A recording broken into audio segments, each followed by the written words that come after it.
The iPhone 13 Pro and iPhone 12 Pro Max both have great cameras, but now it's time to compare them and see which one you like the most.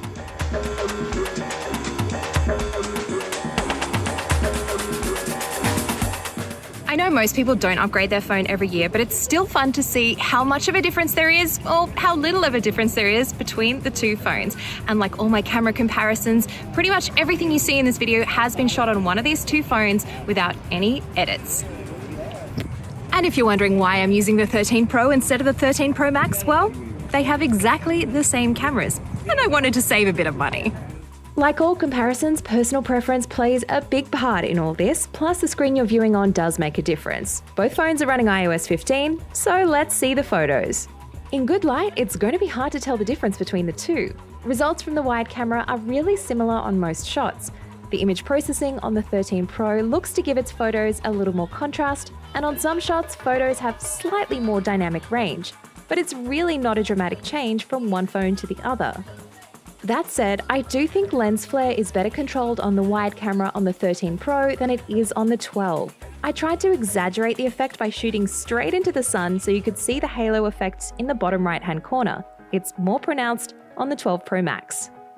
Now's also a good time to mention photographic styles on all the iPhone 13 models. Essentially, it's applying a preset to your images before you take them, and you can see the effect live on screen.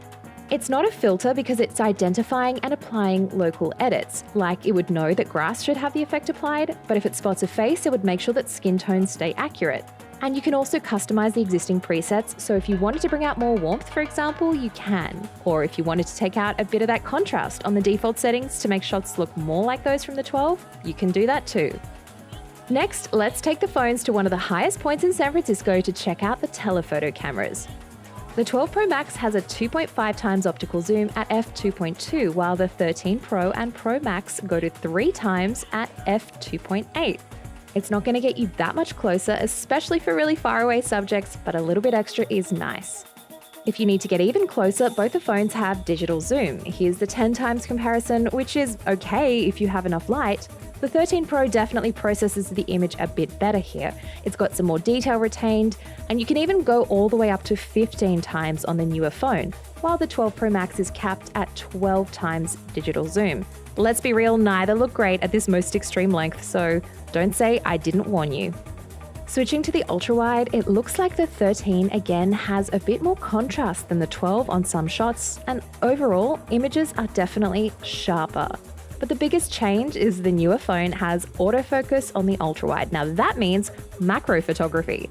The results can actually be really impressive if you have enough light on your subject, and of course if it stays relatively still. You can get as close as 2 centimeters from your subject, and it will automatically switch from the wide camera to the ultra-wide once you move in. The 12 Pro Max doesn't have AF on the ultra-wide, so macro is really out of the question here. And its minimum focusing distance on the wide camera means you can only get about this close before things start to get out of focus. For selfies, the newer phone has a bit more contrast and vibrancy, again thanks to that new image processing pipeline. The front-facing camera specs are actually the same on each phone, so I'm not going to talk too much about selfies. Again though, you could use a custom photographic style if you wanted to tweak the look but still maintain skin tone accuracy. Now let's get into low-light images right after sunset during blue hour.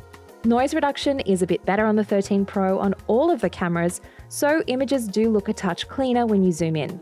As a result though, sometimes it looks a little too clean, and on certain shots I found that I lost a little bit of detail compared to the 12. But really, I'm trying to nitpick here to find the differences, and I'm really having a tough time separating them for the most part. For me, the most interesting difference is when you use night mode. Rather than boosting the brightness throughout the scene, almost like you can see in the dark, the 13 Pro leaves more nuance in the shadows, so it's a little bit darker and more moody overall. Now you might like it, you might not, but it's a different look from the older phone. Now that's in part because the 12 Pro Max generally chooses a slightly longer exposure time for night mode. While that makes sense given some of the shots look brighter, it also means that they could be susceptible to camera shake. When you move to the ultra-wide camera, you can see an even bigger difference thanks to the 13 Pro's faster maximum aperture at f1.8 compared to f2.4 on the 12 Pro Max. More light is captured, so there's better detail and less mush on the 13 Pro, especially when you zoom in to look at the detail. Let's talk video. Both of them can shoot in 4K at up to 60 frames a second, and the video looks really similar on both in good light. I also found the optical image stabilization was pretty similar with the walking shot, with a slight edge to the 13 Pro, although again, it really does feel like I'm splitting hairs a bit. That said, the 13 Pro is definitely better at controlling flare, like you can see in this clip shot on the ultrawide, and I definitely do like a little bit of that added contrast boost. It just makes the image pop. Alright, let's get into cinematic mode on the 13 Pro. It detects when a face or a subject enters the frame and shifts the focus accordingly, kind of like a personal focus puller in your pocket. You can leave it up to the phone to adjust focus, which I think works fine for more simple scenes, but of course, being me, I like to make things more complicated with this scene of flowers in the foreground and me in the background. The phone locks onto me automatically as soon as I enter, but when I leave, it doesn't really know where to go. I can actually adjust this after filming by looking at the keyframes and then tapping on the thing I want to switch focus to, say like this flower. Now, when I leave the frame, it smoothly switches focus to the flower in the foreground. I also like how you can adjust the virtual f-stop just like you can in portrait mode photos.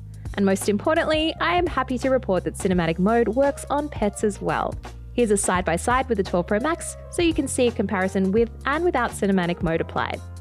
The good news is you can use cinematic mode on the wide, the telephoto, and the front camera. The bad news is, unfortunately, you're currently capped at 1080p at 30 frames a second.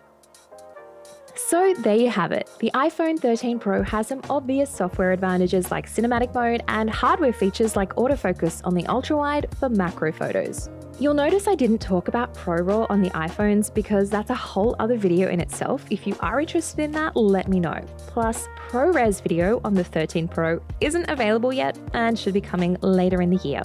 But overall, most of the images are really, really close. So unless you want those extra features that I mentioned, I wouldn't necessarily consider upgrading from the 12 Pro Max because it's still such a good phone camera.